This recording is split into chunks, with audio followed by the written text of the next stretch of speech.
if Russia were to enter the war on behalf of the Iranians, the first thing that Russia would do is provide Tehran with reinforcement from the Caspian Sea, right? Because the Americans want to knock out Tehran's capacity to provide food, water, and electricity to its people.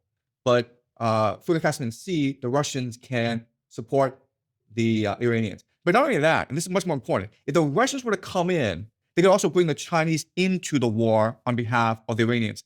And the Chinese could use the Belt and Road Initiative, basically the railway system, to reinforce Tehran from the east. So now you can no longer strangle Tehran because the Russians and the Chinese are reinforcing Tehran.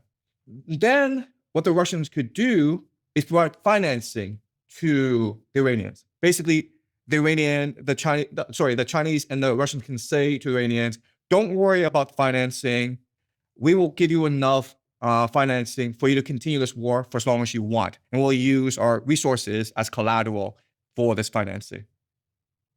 Right? And the third thing, and this is actually the most important, is that Russia could put Iran under its nuclear umbrella.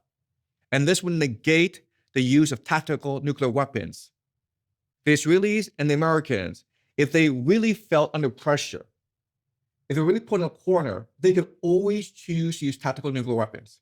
If the Russians were involved, that negates that option. Right? So if the Russians get involved in this war, they bring in the Chinese, they provide the resources and the financing to continue this war for as long as it takes. Right? And now the Americans need to expand this war all in the world to try now to topple the government in Russia, because the Russians are the main backers of the Iranians. And you're predicting that Russia will get involved here?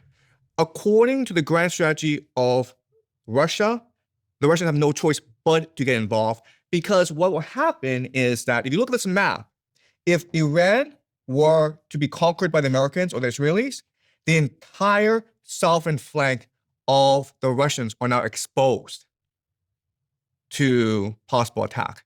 And that's something that the Russians would never allow to happen.